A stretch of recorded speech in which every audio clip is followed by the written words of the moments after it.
1, 2, 3, 4. Ia one ngalo lau tiketi ia. Ngai kere upu fou le o whalongo le sunga ia pati malo pe.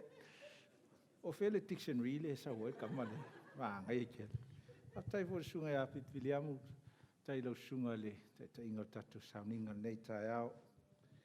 Whainga tāfo iniso i tātou le whainga o le computer ma ngā mea. Ia.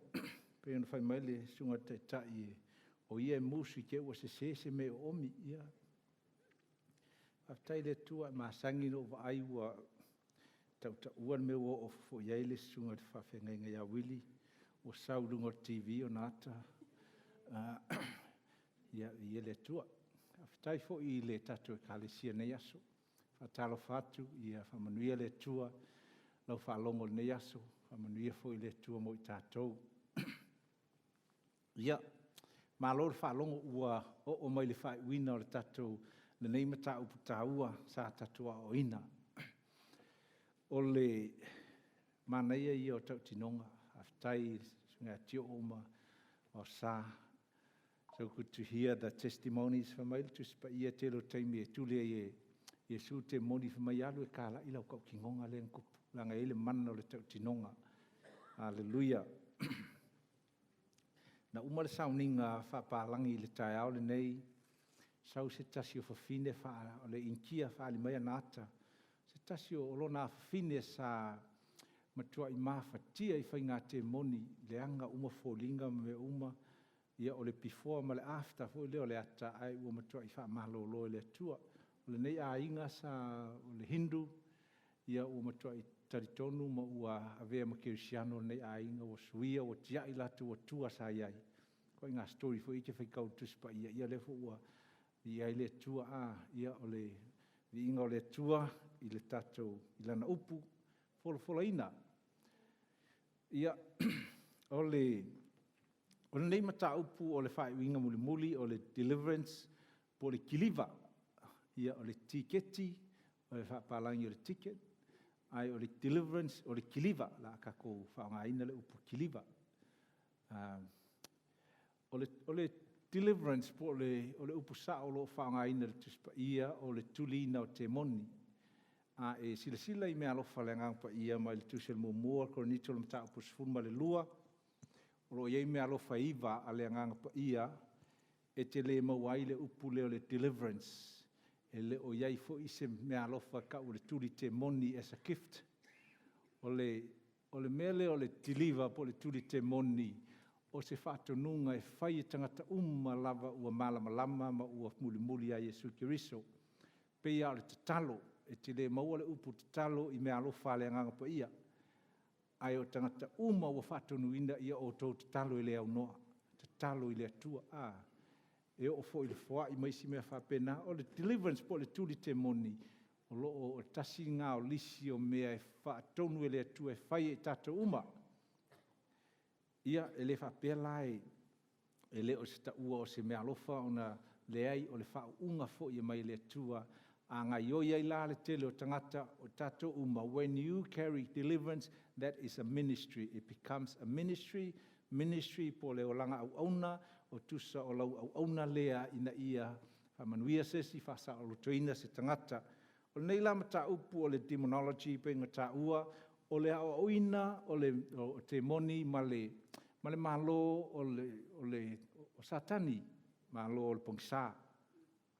E ini mea e fia whamamlama mua le i tatou o le fionga le tua. O lo ta ua il tuspa ia le malo le langi ma le malo le tua. O e whalongo iai e ta ua Yesu whamai a te wota lai il Mateo se fulu o lo ta ua ai whamai ua lata mai le malo le langi. A o isi tusi te whalongo ua o mai le malo le tua. The kingdom of heaven and the kingdom of God. O le ale se senga. Kingdom of heaven o le malo le tua o le manofua li i le o le tua o lo iai le langi. Yeah, that's the kingdom of heaven. Whamaila i o le talo a iau o mai lo malo. Mai le malo le tua. O le kingdom of God o le whainga leo. O le whainga leo wha le tua. It is God's way of doing things. God's methods, God's system. O le whainga leo le malo le tua. A waila le malo le tua. E whai e ese mai le malo le ale nei lalolangi. So, o le deliverance po le stuli ngā te moni, o se tasi leo me whaia le malo, tasi lea ala, e whaatino ai lo, whaatino ina o lai ua e iai i le malo o le tua.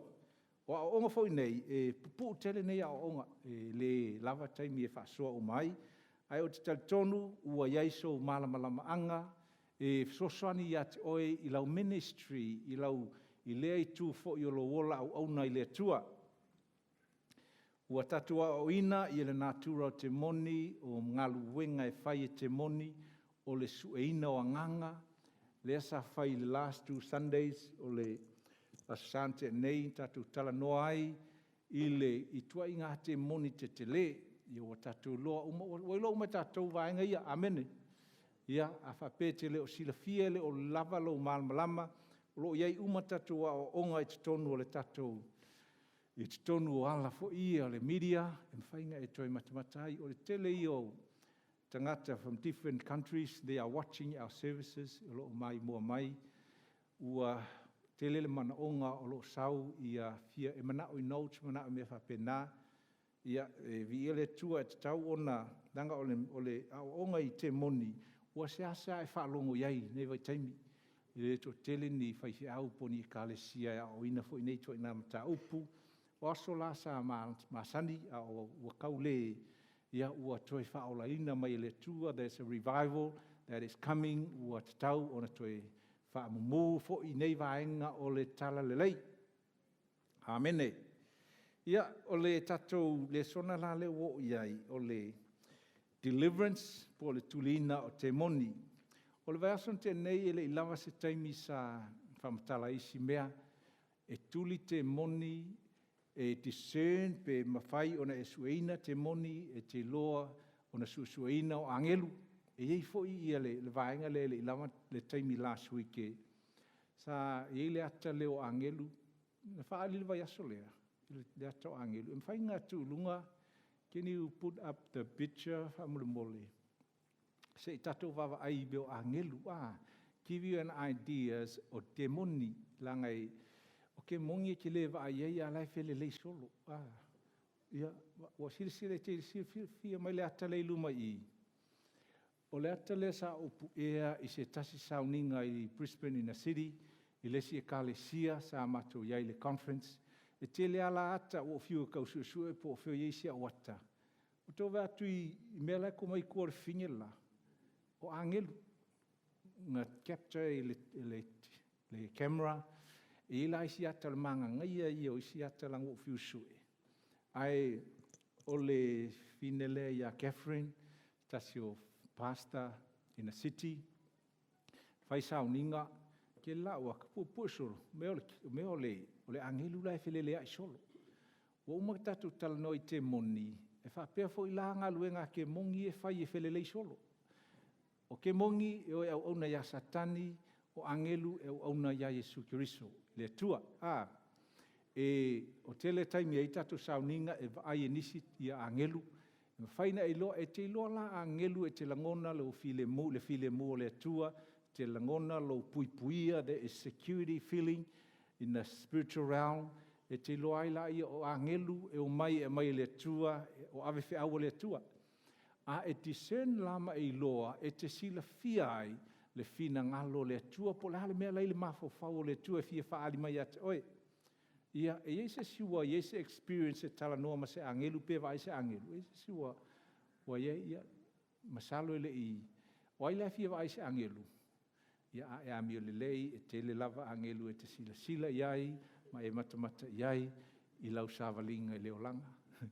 E ei taimi mana mia i tātou i a ngā luenga le angelu. O le ata ia sa masani na wa iai da pe o le Superman, ngā luenga Superman, ia e kai fōlinga mai, e lua ata tifanga e masani ana vai o le Superman ma le Spider-Man. Superman is almost like, give you an example, o ngā luenga angelu. Spider-Man, ia a whapeo o ofu lau whangau opu Spider-Man, ia mānai nei loa ngā ave ese nā ofu, ai whapa ia le tua i le ainga, amen.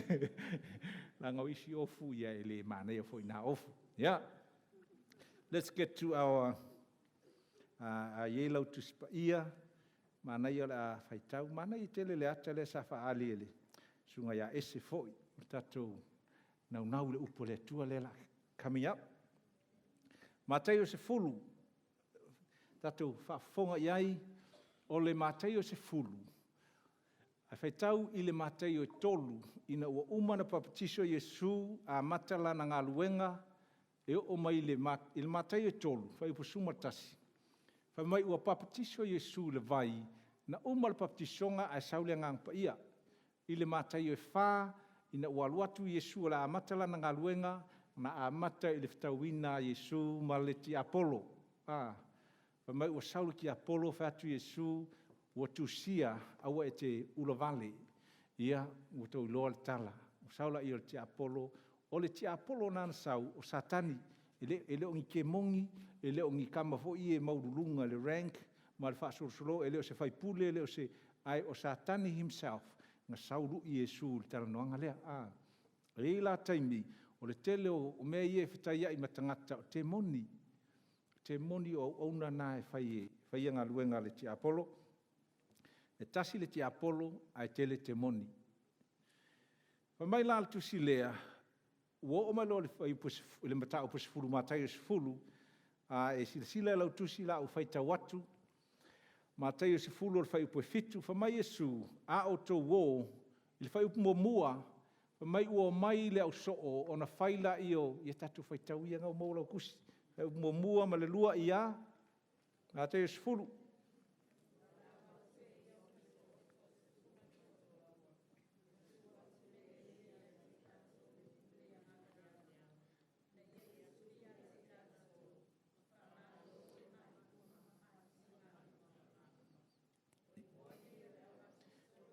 Ia, ngā tahawhi mai ngā tatu whaitau.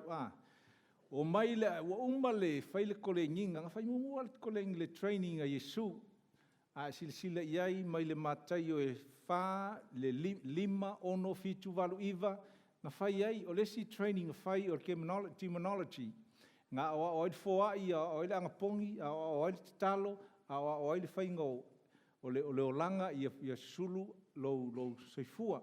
O mai lo ele matei o le se fulu. Ona, mai la i o Yesu, ia ua umal kako serious lenga whai, ai o mai ia na i o so. O le avatu ia te o tau le pule malemana. O le avatu o le pule malemana, the authority, tu so le whao unga lea e te tuli ai te moni. Sa whai le whata inga i le tatou, ai se leo, sa ngofo la i le tatou leo anga le lao lima no foi lima la failo na ofo le lotu. O fatula ia alu ngai lima i fafo i alu e tafio fita vale ai. E to e tangata mo na ofu ia la tumaia. A wala la kua mbonga ofu masang. Ai tu lole ofu leo lima. Ia fefefe lo matangata O i tatou la e te tau ona wha ofuina tatou i le mana o le tua ma ia e loa le asol nei. O so se tangata ua talitonu i le tua. Wa ia te oe le pule mana. Everyone has got the authority given to you. Maya Yesu Kiriso, le taimi e te whaolai nai, but we know e te taunga tatou tutupu i lea mea. E ifo i taimi e te taunga e silafia, e le whapea ua mai le pule malemana o na tatou o komeki a lea ngā mālosi i whaonga ina o ia mea. Te lea ngā luenga whai ngā luea i lo whatu tua, ina ia mawhai o na mālosi o i le vaenga lea. Whataita inga o nātala, e whaingatanga e lako e kuri ke mongi, ala e kumu ke mongi a te oe. Langa e ke ka mo e ai whaingar ke mongi. A fsiri mai e mo ili nā tala, ia o lo iai te ele tala whapenal tu si ngā luenga, o tu lesi a wali, ia tatou loa le tala na iai. Whamaili ka ala ke mongi, ia o te loa le sunga ia whaiwhi au mara aposkolo, o ke loa fo Yesu, o te le loa oe, o le atuli nei au, oe ai le tuli oe au. Ia o le talan tatou maua na tamo e te le fua se i tulou, o le mea lai maua pe a le eili whatutua ma le ai le mana, ma le pule ma le mana, e tamo e ma le lava lava. Ia e le mga o la tatou le mea lea, ia toi mai i tatou mataupu, e tā ua, lo i loa, wa e le pule ma le mana, wha mai la i a le whai upo e fitu o le mātai se fulu. A o tau wō, ia o tau tala i atu, preach the gospel. ua lata mai le malo le langi. The kingdom of God is near. Oi, the whaongala Yesu le upu kingdom of heaven is near. Ina ua actually ua whaatino for mai now the kingdom of God is now in you. O yate oi. For mai ua tuli, ole naluenga Yesu, ele mawhai o na tuli, ele mawhai o nga release le tua le tangata e alu e whai le ngā luenga. Hallelujah. Without asking to demonstrate the power of God. E tā ua tele le vaenga lea. Pa mai la whai upu e valu. Ato o wha malolo, tangata mai, ma tangata le pela, ma whaola tangata oti. Ma tuli ese te moni, ma ngai kele le upu lea i ato e raise the dead, ia, ma ngai e fo i mele o le wha kuoki, ia. Ma tuli te moni ua urutino i tangata. O mea na o tau maua fua ia o tau fua i fua inatu. O le tato fisili mo mua i le mataupu nei, o le a le deliverance, o le a le tuli.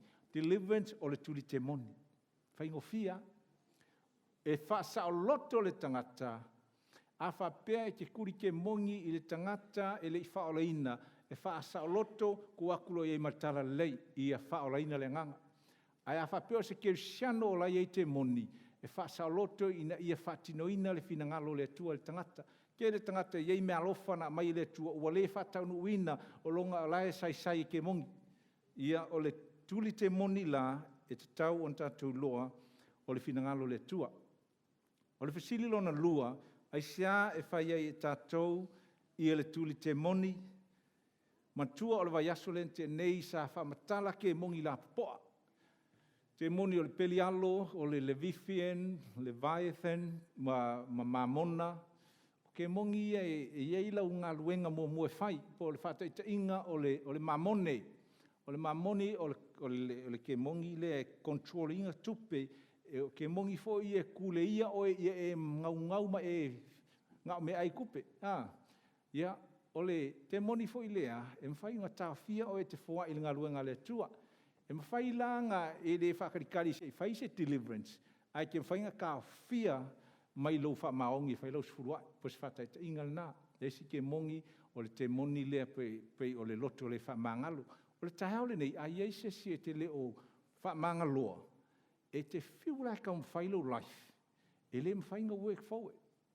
Langa iei le pule wha le tūla whono a te moni. E kāwhio fia manuia mai a te oe. Pea e le wha mangaloa le si.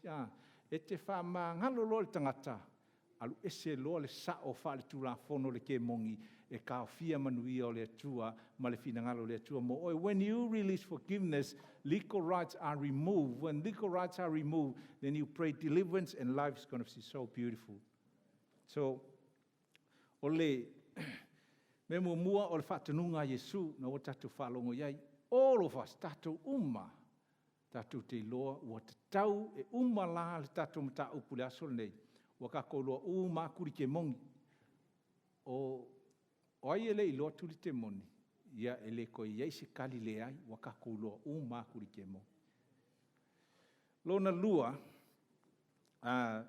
pe ona taua, so se, you have heard the gospel. O tatu whalongo i le tala le lei, le launga ina, preaching of the gospel. O le full gospel. O le lofo Yesu e whaala ina le tangata, ma le whatino ina o le mana. Anybody that preach the gospel of just the word without demonstration of power, they are just preaching half the gospel. I le mwhainga wha release le tuana commission se si alu preach the gospel without demonstration of God's power. Amen. So we need to know, ele wha pefu ila o kai mi uma yei kai mi ke kai ele nganga pa ia, po fere taimi e te tau ona whatino ai, nei me o lea o onga fo ilale nei. Langa e fo isi extreme, e mwhainga latu lesi, o wha pea ia, ke mongi ala wa yei ke mongi me uma. Le ai, ele yei ke mongi me uma. O le, tā ua lale nā, lona tolu ia whaasa o lotoina, ia tangata, lona wha, i le Mātai o sfuma le lua e te tau ona tuli te moni le anga o i e whaali mai iai, ua iai le malo le tua ia te oe. This is the manifestation of God's kingdom. Whamai le mātai o suma le lua, o lo iei le tala, whamai. Ngā latu Iesu tuli te moni, ai o mai la o wharsai o mala wali ia whamai a Iesu. Ok, loa o le ingoa o Belzebub. Ia, e leo pisupo o le Belzebupo o Pele mulu e po ai le ingoa ngai e ngā. Wai? Wai? E esira kou popoko se kau ke mongi. Mai la le tala le.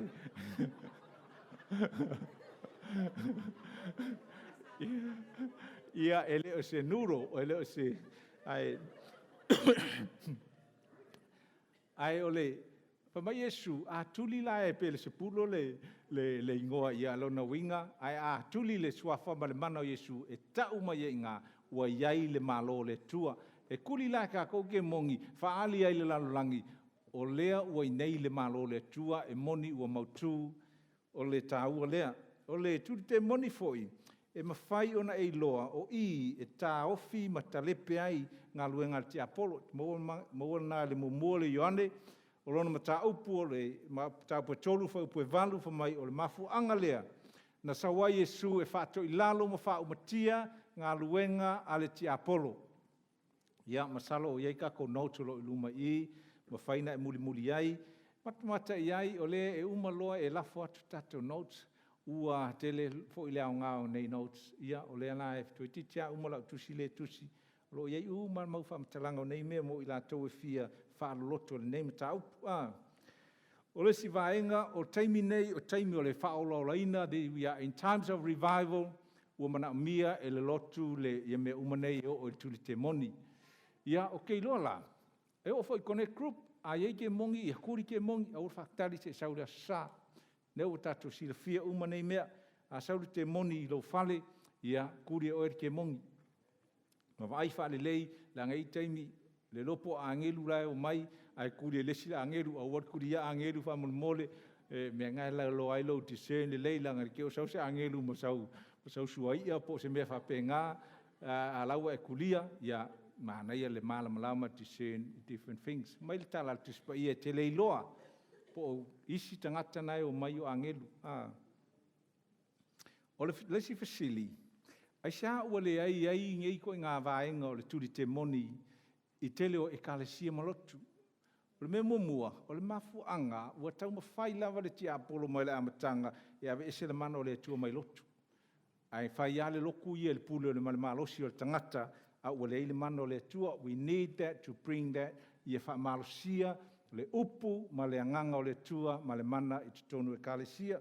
E isi taimi e se tali tonunga, ua le ai se tātou wa ia I mea wha penei, o nisi whamai o tuli te moni ma le mana o le atua o lewanga uma ia e le ai se sele nā tali tonunga ka kunga whaki Apollo ngā o lo iai le mana o le atua I le lotu le nei vai taimi o nisi ua le o ina nei mea masalo nisi whai whiaua mga mia le kiliva o nisi some past need deliverance they have no vision e le I loa ai ua tatau o le tahua la lea e le whapefo I la whai atura o tala lea ona tatu ola Yesu su e fai au lai le loa kirima fai o ki fia kirima oi o po yo I ke o kirima o fai au se tala lau tele foi lea some pastor they might need deliverance they have no vision of deliverance and also ele aise support I me fa penei ia I loa o le tatu vala wina part of your calling as a Christian is to deliver demons fa malolo mai tuli te moni Rale se senga ole fa malolo mai mal tuli te moni. O mai, e mawhai ngā sau I koe ngā vaenga, a palpalale vai, ia mawhai ngā mai el tangata, e ki arula fa malolo le mai. A mea ole deliverance, kusa o ke mongi a ngai ki focus iai. Ia, e te tau o na tātou, a o ina whale lei, ia e loa le fili, me wha pena. O le vaenga la tau apa, o le tātou matau pulasol nei, e wha whenga whaile mele o le kiliva. How do you actually do deliverance? E tele lewa mawhainga kupuare deliver. E mawhainga ula aungaku. Nga whaila I o le wala au. Ai o mai, e mawhainga whelelei mai ke mongi. O nga whaila ke o le deliverance.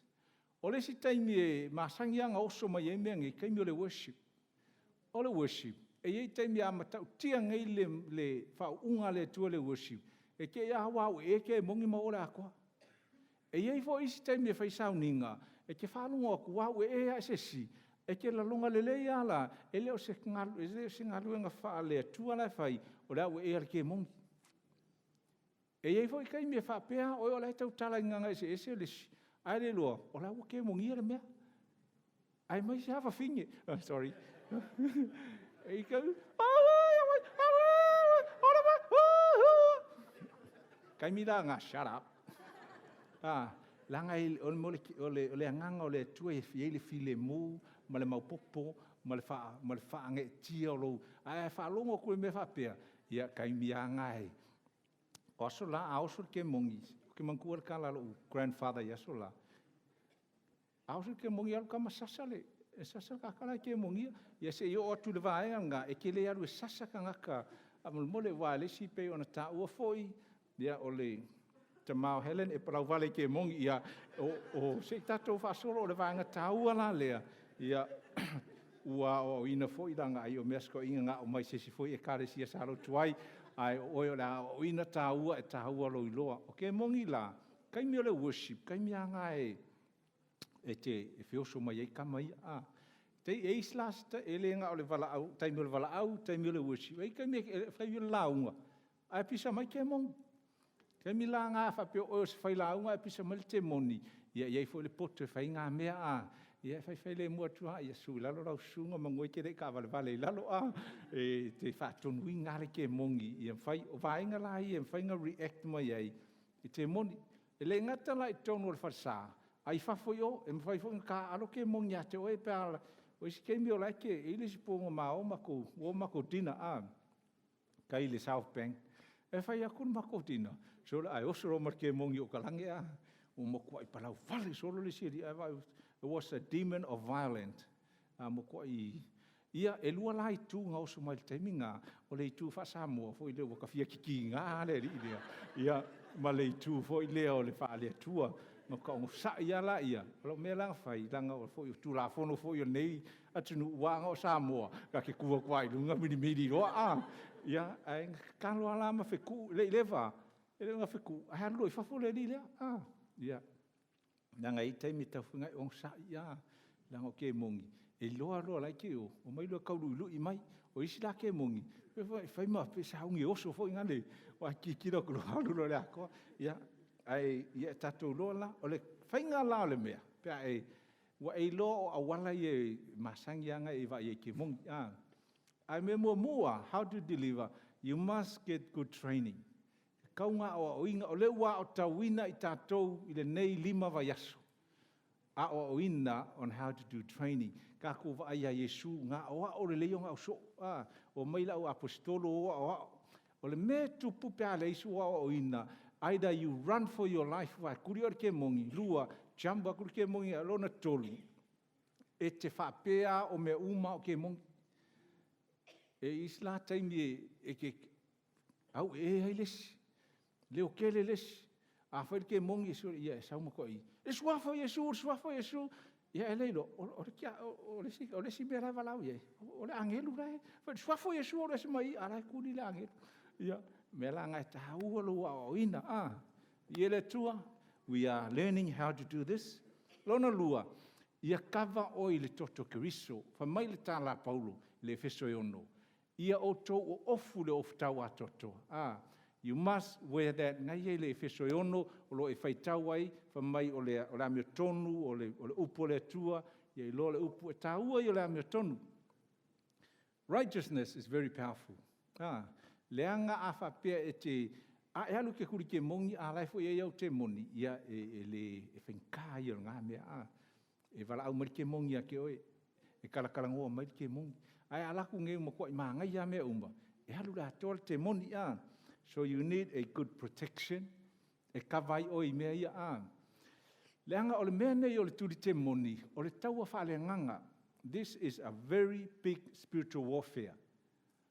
O le kaua, this is a clash between two kingdoms. Man o le malo le tua ma le malo ti Apollo fai le misa. Fai le tau vanga le e tau moa nganga o tangata. Battle for the soul. Ia o le lona wha e te tauluanga e mu by faith. O le vanga mua la, o nisi nei o mea e te iloa ai, o loo iei ke mongi o involved i le situation po le altar call, po o lau mission out there, the connect group, ma ngai ngā luenga le sāwali ki riso le ngā o e whaile lātou tā lai, la ngā ako o e whai ngā luenga whapea, e ko ke whailoa i ma te moni, a nisi ngai o mea e ke iloa ai, o makua i ke mongi ia mea mua, ua makua i le ai ma se mangu mā loa se si, i le mea lai late, i le taua whaale ngangale iei, no victory, e isi tangata whapena, whiu e ka mawhai, uma kua i ngā kakalo, uma anga pongi, la safa i ese mea lai, that is a demon involved, i kua i ngā mea na, fo se whate te inga, e nisi ta mai, maua le mea leo le ika, fo i le ika ma kua i ika pe e ika fe ai, kua i vela hot, ma kua i violent, e ka mea osa kai kasi, e mea whape ngā ia, e kau whiu lolo la e ure whaia. A iei la kaimi, a oso a ke leo kaimi mea ngā i loa la ia, that is more likely a demon, o le ke mongi. O ke mongi fo i la, e le whapea ia te oe ina iei loa o ke mongi ia. O isi ke mongi wai te tonu, au isi te moni, e o mai makua i attack a oe, me ngai ke whiu e ka mawhai, pe la o le ika e te ita, o ko kongu la, e masangi o na ita le tangata, ai mai se po le whate te inga lea, i te tonu po le whate te inga o lo ieingi a nganga mafuai le ita. O le nganga piko i ke lea mafuai le anger, rage and violent rage is rejection. Mo le mea leo reject, a mai se ai teimu e lai titi. E iei keimi e reject pe e ungai e se mātua whanau, teimi e whanau ai tamaiti, e iei la mea i te tonu whape ngā ale ki liva oe. E ke whea lua rua i le laulangi ngai ma ke mongi ngai attacking taulanga ave ese O le si melon lua, o le mele ua o mai i le tangata le langona ua le eisi wha moi. Hopelessness, helplessness, ua makua i e whiu e tau mawhai, ai matua i whaintā, fos whate te inga. E taimi e mawhai o da e itai sesi, e ke makua i whiu e kau mawhiofi, like it's like you really hate somebody. Se mea kupu tua nai po se mea kupu. E ke alu whako ese whungale ai like ika. Then you know a demon o le ke mongi ngai kule ia le mea ngā. It's either lai kule ia oi mai whafu po lai te tonu ia te oi o ngā iloa la ia. A wha pēr te mawhau whau e iei sesi le ka ur ka tatua tunu wha Samoa e le malura langa mama i le. E le malu le mama. E leo se mama la ar ke mongi lai malu ko kongo. Ngai wa kaunga malu ma vese. E whaalonga la le whaapunga ngai le malu se mama. Ngai loa la ia there's a demon involved i le mea whapenga. Ia, o ese se o malu, e le o malu sanga mama. Ia, wha uma ese lava ngā mama ma ia vese inga, ke ua mama ese wha. O le si mea ke loa ar ke mongi lai ei. O le mea foi lea e te le lei mai lesi aso, ai makua i e ke mongi a lesi aso. E tau le whaperitani o split low personality. Risi kei whapenga, whamai son. Ke reka le kongu kama le manga me ia son. Whapea ue le whapenga, me ngai wawa isi tangata. E ke ofo, o le lei e le vai isi pe a sau le news. A sau le news i lesi asu, o whasioki e le li, i lesis. Po o whai e lesi. Aisi o ke mongi lai ai. That will give you an idea there are demons either inside or outside or chasing the person. Lesi mea e te loai mo meo leo fo i e se. O leo ia o mai, pa mai a mama. So se leo ai ke whaalongo iai. E le kukusa ma le lainga le tuspa ia. O le leo ngar ke mongi. Aleluia. A whai mai la se leo ia te oe. E te alu ko alu pule lo wola. E leo se leo ngā mai le tua, that is a leo from the demoni. A te u whai mai se si leo e ke alu e whai se mea ke vai akuru kuspa ia le tusa. That is a voice of the devil. Whai ngofianga i loa. Ai mamalama tuspa ia e malamalama fo i le voice. O leo lai o mai so, e la taime e oso mai ka i kasi fo ngā le langa o le natura whare tangata. Ai is kai me whape, e se leo sau so o ia ke oi. Nga ia oi, le nge ia leo whape, e se leo fo ngā le se mes, le anga i kaunga whai, ka i loa desa demon dea. E le lawa i loa whai, le si mea o whai tutoa i e te tala, o ngā luenga le tino, o whai tutoa i e te tala i te oi. ia i le tele o te moni mwhainga ngā o mai te tonu o le tangata. O ngai vaenga nā ai a whapea la o le a e sauni e whaile deliverance. O ngai guidelines fo i e te tau o na tātou loa. Me mumua o le tuli te moni e le o se mea e te taaloai. Ta ua tele le mea ngā langa o le tia Apollo. O le kia Apollo e ilonga mana. O yes, e le miki le manga, o le sika ngaka, e whapea ai le ai i le tusi le ina ua maliu mose.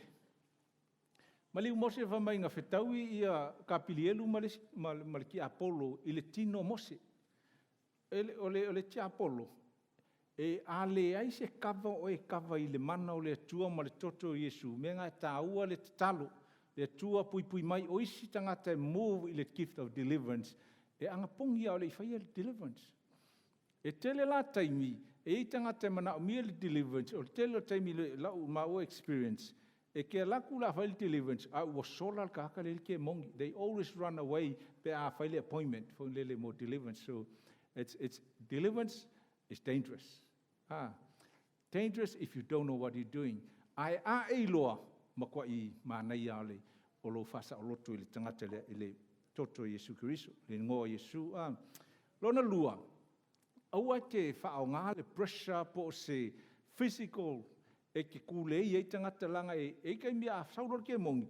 E a makanga manifest ke mongi. O le makua i malolosi a o mei o ke mongi.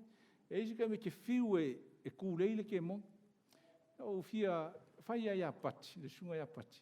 Se whai langa sanga tau tinonga. Remember that deliverance you saw, right? You shared. E sa whai mataronga lisi aso, mai kala apati, ke mga kuar ki riva ngaso. Oka o fiu e kau fiofi. Do you want to say something on that, Pat? Ken, ia tatu whalongolongo ale story a Pat. O le manga ia, langa ua ngalo ia. E ofo ia ruta, o i ruta. You can tell us what your experience when demons so came just up. very quickly, if you don't mind if I can speak in English, we all understand English. Yeah. So many years ago, we had this deliverance and was in our Hosanna Church back in Taita Baptist. This was a woman that was only less than 80, 70 kilos. And she was possessed by the demon. And so all of us young people were trying to grab her because basically she had the strength of lions, 10 lions. So you can picture me, because I was skinny back in those days. But You're in still some of skinny, our other, Ben. and some of our other guys, we were holding the body down while Safa was praying. And apparently, the force of it just threw us off. And that's how powerful the devil is as well. And thank God that she was delivered. And there was one time she flew across the room inside that hall. So at the same time, the devil was having a spiritual battle against evil and good at the same time. And then Safa just delivered her, the blood of Jesus. So, and then, I don't know where she is now. Oh, God bless her soul, wherever she is. But that time was very scary for us because I didn't understand at that time. It was like watching a Sunday horror movie. Just being honest. Because, the devil can be scary. And it's good what Joshua was saying, that we need to identify the enemy so we can get to know and how to deliver this type of enemy. But yeah, as Safo said very quickly, we were holding her down and she just threw us off like whatever it was. But Thank you, thank you, Joshua. Tu so le tala le fam tala Pat. O le menkupu. O le pai e or ken kikile. O fiula wali o ku kamu e ku lunga. Ale fa pea le lima va ka foi ka pa ula lo le vanga le. E se si wa involve ma va ai le mele o le apart from the movies. Wa ye kuringa ke mong. E se si wa experience. Ye va some of us va ai ya. O le mea la le o te whamtala atu e tā ua le tātou loa. E leisi mea la e arua fua makua i kāo fiofi mala o mai ia langolango le umu e kau langolango. E le kau langolango le mea. Le ai aua. Ngā lo whai e le upu o le suafo Iesu le ese ke mongi a. O ha le aso ngā. O te mantua e ke le o koe ngā. I'll talk more about manifestation. O le whinga ngā ia pe ua lele lunga lele solo ia o whaku ia saulalo lau sunga. O le la suafo Iesu ia alu ese ai. O le si mea. Ia. Nai ngā uta ua te mantua ia e ke mongi o sa whamtala lo grandfather. O le kele i o kalanga whainga o whalongo e whamei alu ko inga sasa ngaka. Ia, o asolangi. Ia, e le si mea ka ufo ngā mea o le sasa o kakara i ke mongi. I ke ua ave se si se sirkula fongo. Ai tā ua o le suafa o Iesu. ia o mata o palau vale ke mong wa o se palau vale ke mong o fa longo ka palau vale ke mong le ngaloi o le ngana ngale ke mong e palau vale ako fa mai saua o la flavor nga ia asui u pulau fa ngal palau vale ka ke le ro ye po o pu fa ngoe e ngai ia o la tatou te vala au iai nga upu o le si me tau fo i o ke kala ngoi ke mongi umi e ke me fai sau kala kasi pe lua ele kakau fu e kala ngoi ke mongi unless wo kai kai o ele nganga po e fai sau kala ke mongi ke la e ke ti sen loa ele ke mongi ke la klo swa fo Yesu alwes e tau fo i la no tatou malama fi fai sau fasili ia fai le leilo fasili sa le si mea au ke la ku au e ele ke mongi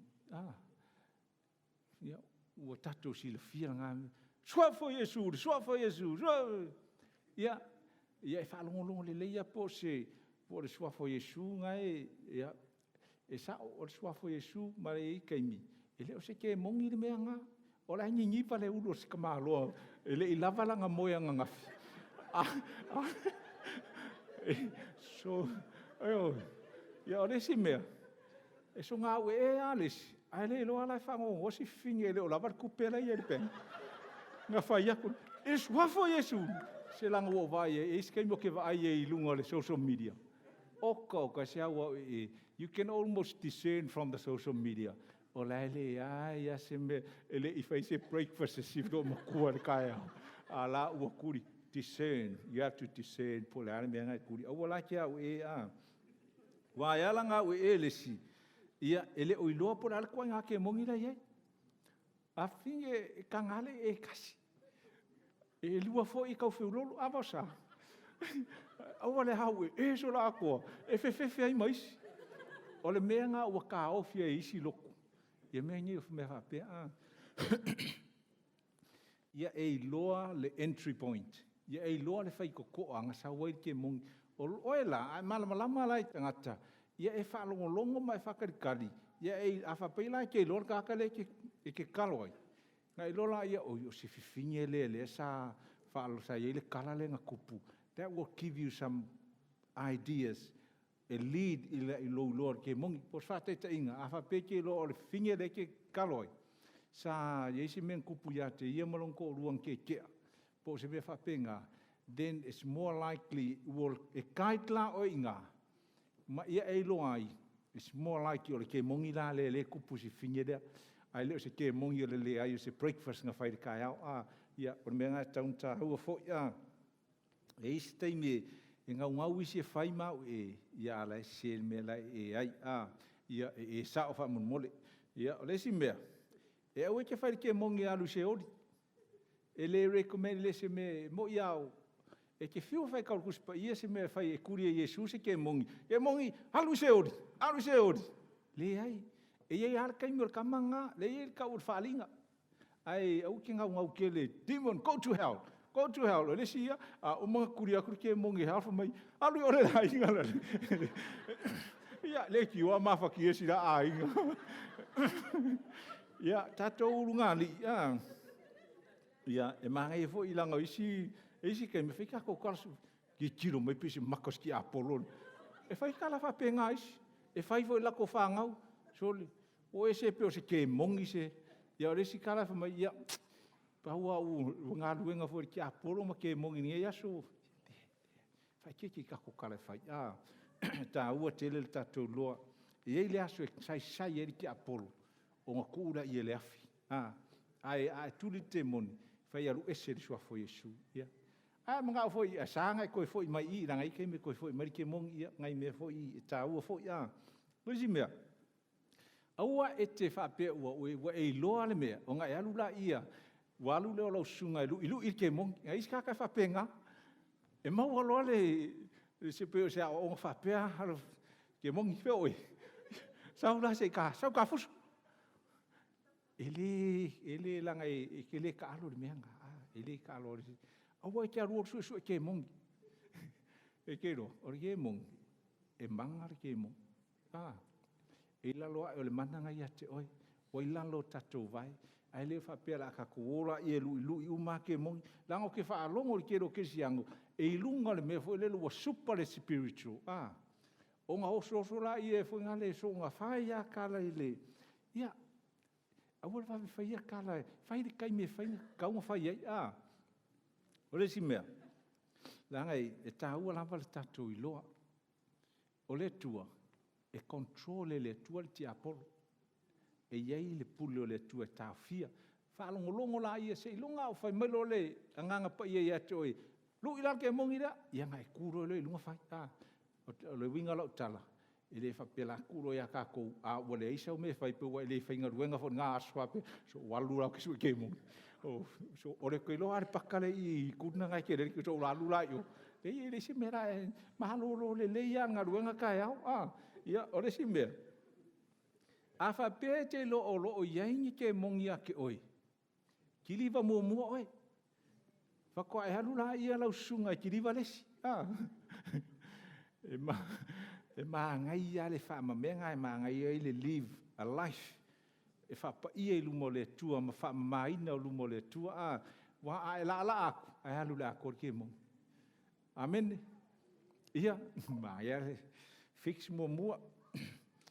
O le si mea fo i e taunga tatou whātau o mingi o ki liwa ke mongi. Manga i le ko as a group, mea ngā e se ro whaftai fo i le sāwale ke riso. Ia, mai le karar ko ingo ke le o se ruaku sāwale ke riso. Ia, se ru le spiko le, pe se ru le spiko le. It's good to go in groups. E mawhai fo ngā e whai anga oe. Ai tāua. Te mantu a le sikuri ngā ke mongi e sunga a tio o malako group. E ngā whai inana, tio e mankua le. Nga ko i le fale si fale i ngala. Ia, manga ia le o le group, o te loa, o le mafutanga ta male la tō vava aifo i le vai aso lea. I le sauninga a sao ta male, o le amatanga lea, o le kuringa ke mongi fo o ta ma. O te lo fai atu la, o le a yenko ke mongi la ko mai moto.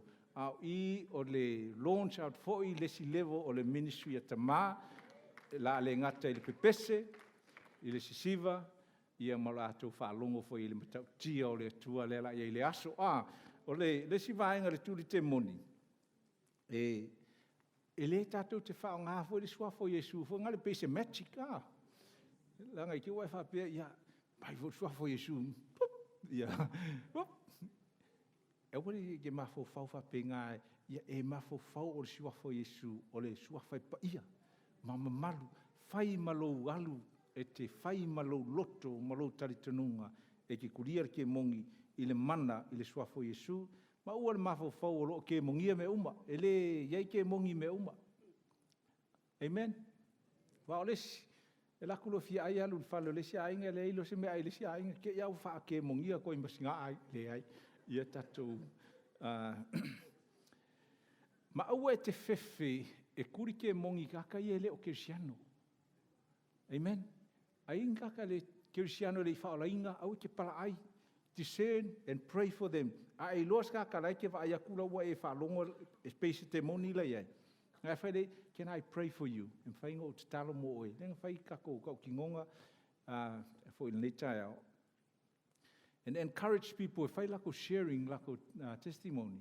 Sau le finge le malangaka i le, uma le sauninga le o whatumā nei, you want to see that, le mena tupu.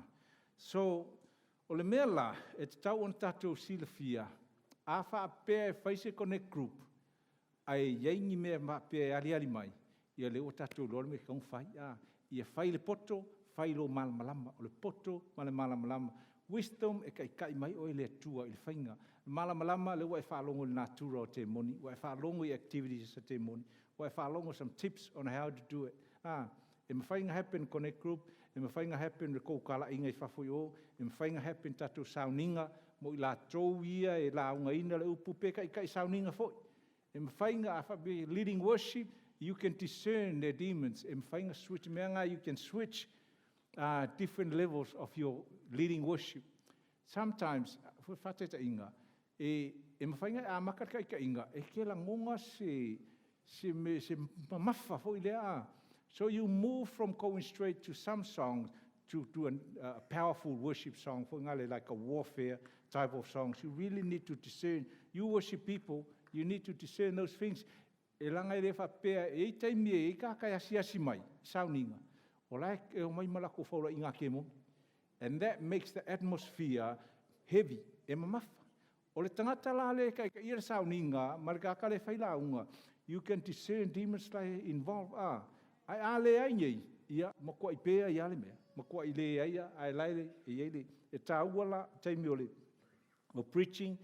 Ma lesi mea mwhainga e alu lau ngā luenga, o lewa e iloa, le mea mwhainga o mai te moni.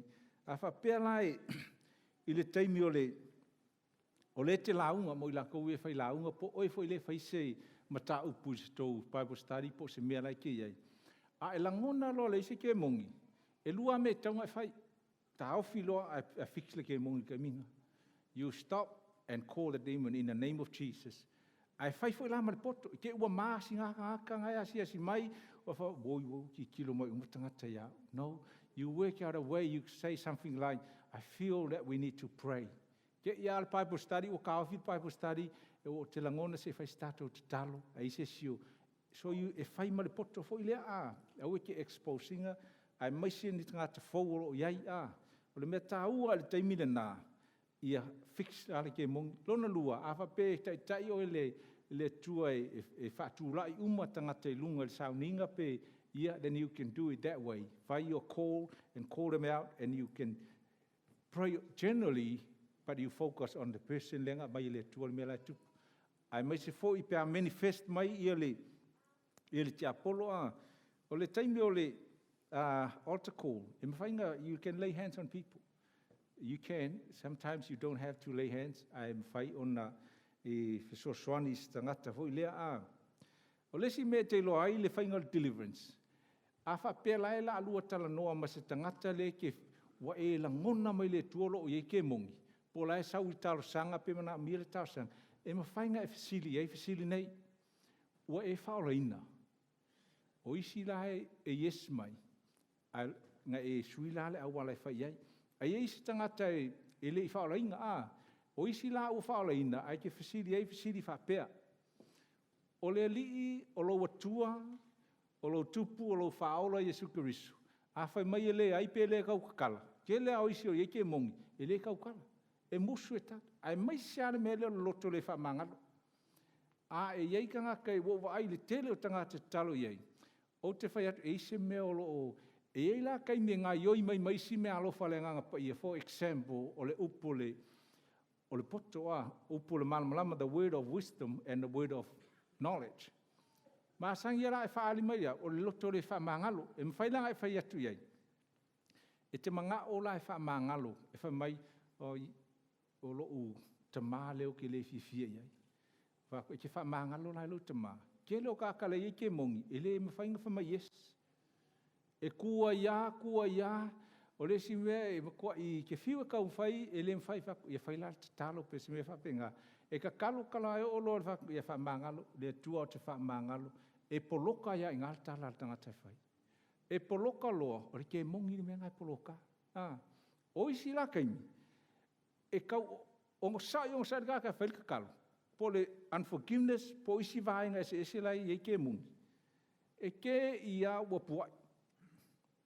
Now there are manifestations I kaimi ia e te tau on tatou loa. A whai la lau te talo ai ke vai mea ia, ngai loa leo te moni. O le mea leo le puai se tu lo vomit. That is a biggest sign of demons about to leave the person. E ke vai leo le mea ngā. E ke ia wa ko kau whai puai. Ai vai la ka ka makua I deliver e makua I whau la I puai. Yeah, we hardly see that in our, and I know wakilingi umakako, but there's a mission field out there. Savali Keriso, there is out there. And there will be times we come here, they can get that. A release lo la fa mangalo. If I've seen people, they finally said, I forgive. E umalong fail kalanga. Kangi leo kele lo. E alanga kangi. Waru e ke mongi danga. Ka o fia I kausanga kele. There are some of us this morning. A e loa isi mea ngai pita ma le wha mangalo o isisi. Ia mai fixlo le aso ngai ia. Wha umma ngai wa aile lo sa tonga. Langa i tonu pe ngatatua o ina te le courts of heaven. E iai le sao wha le tūla fono ki Apollo. E ka ofi ai oi. Mai wha manuianga, mai wha o ngā ina le atua, pe a ka ofi loko le wha mangalo. When you release forgiveness, you remove the legal rights of the devil. That allows you to say, now I release that in the name of Jesus. Be healed, demon, get out. O le whaingo whila i o deliverance, kai mira. Whai le lua tala noanga, ma lesi tangata, o lesi ka akai ma kwa i musu e kau Yesu. When you ask, that's why ngau ta ua lesi tatua o onga. A e fesili le mamonga, ma le molu mai wa iova la sa wali mai luma lo fale.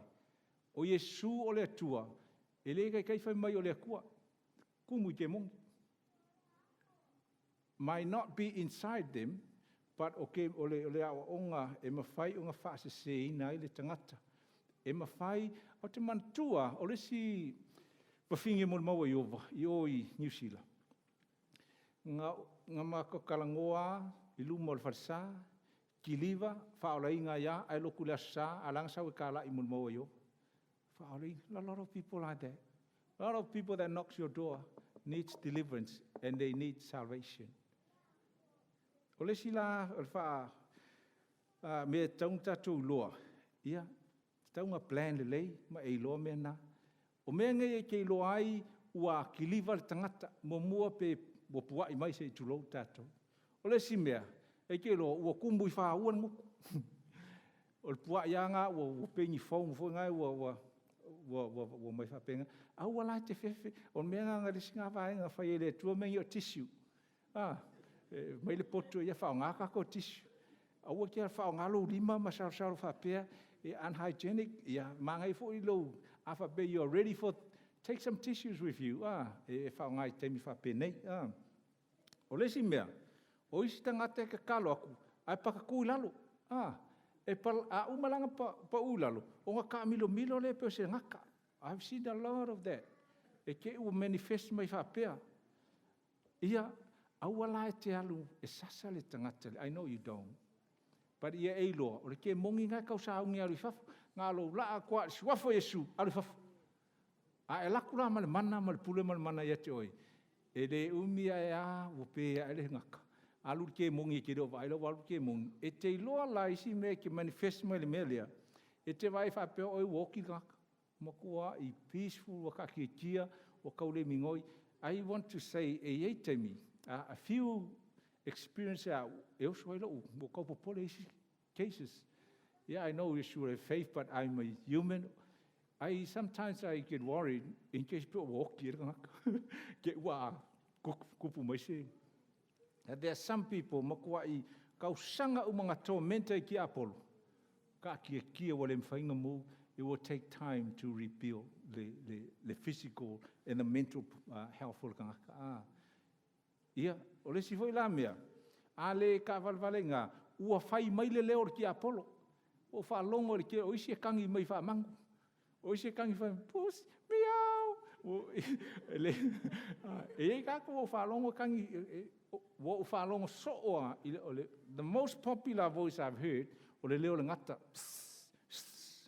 I've heard a lot of people like that. O ka whakula, a ske was mai se si a ua oko. Ia whai keke la langa e ke ua, ai whawhitai le tu, e lea ia ma se si oko. O tau rāti nā, i ke ua ranga, i ke miko ke whikai le kou whanga. Ia e se rale ngā, o le ote ngā le tina Samoa. Ai e ke whaalongo le leia le leo le manu o le ngata. They do that. I've seen that many times. O manifestation la leo ke whai aku. A whapea la wa ai e mea ngā, kai mi ngā suafo Yesu, out. E outlaw ke vai ko file mu mo tangata. E iai la taimi, e mawhai o ngā kuri ke mongi o lesi. Ai la ia mai si ke mongi. Wawa ai la oe, e ise si awa noa koe continue the deliverance. Ma lesi mea, metus pa ia. Alu esera ke mongi. E alu ral ke mongi koe su, ma se awala koe sawa i tutonu. O le tele lao deliverance, e mafuanga kupuru mea ngā, e lua mafuanga. O i tolu. e langa e le I kāpungia le whai koko a lenga o su mumu mari ke mong. A uma le deliverance, e te taunga whai le tarasanga, pera whātaita inga o le courts of heaven, I le tangata lea kiliwa, whātu ese I le atua, I le tatala inga o le whai koko anga sawai. A uma la, o ngā tatalo le I le suafo Yesu ua tāpuni mau le whai titoa, whātonu wai le anganga leanga, e sā ngā koe sau le whale o ngai ainga. You have to close the door. Ai whamaili tala Yesu, aua e te toe anga sala, I ne isili atu se mea e tupu, I le mele kumua mua, o le mea ngai ka wai le discipleship. Ina ia mawhai o na ola le tangata, ai aua le toe alu le tangata I le mea ngā ola mua ai. Langa e koe sau, maila a koe sau lar ke mongi, ia sau loa maleuka ke mongi. E kere rana mea ngai tā fia ese ngā mea, wha mamā I tātou, ave ese uma winga tuai, ngā luenga le tino, ai tātou tau mwhai e ola I le ame tonu le tua. Yeah, I think only what would fight win all tatu matau.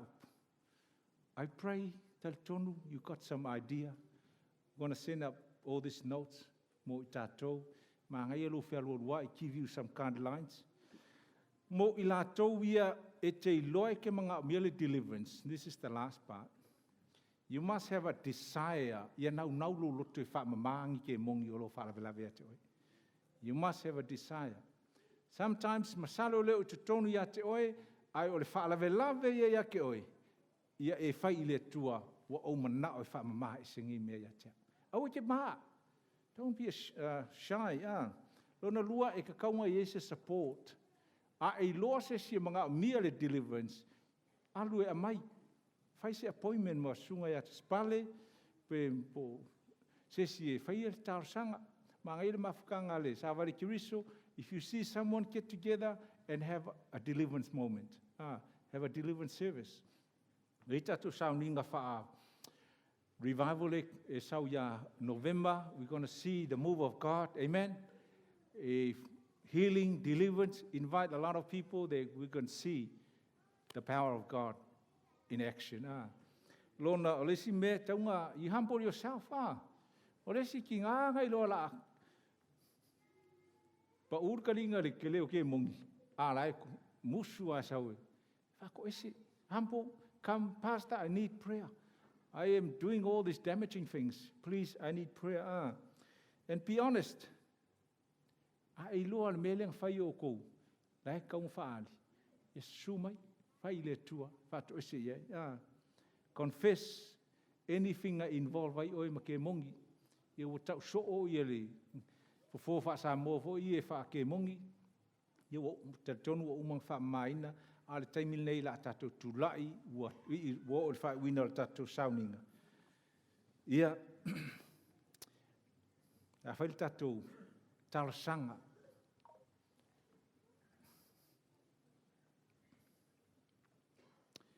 if you need to forgive ai se me tau fa to ese ma fa mangalo ia, o le taimi le nei. A e loa, e le I kāpungia le whai tutoa, I se ngā luenga wha te moni, o le aso fo nei whai ai. Ua tele tātou tarsanga I nei vaenga o te tali tonu, o makua I mamā I tātou, a o le taimi le nei o le whaatino. Ai mana o te fia sumai luma nei, pe te tuai mo le se tasi o lo mana o mia le deliverance su mai. A e mana o foi. I feel I want to pray the anointing for the ministry of deliverance over people. If you really desire to know more about this gift, I would like to pray for you.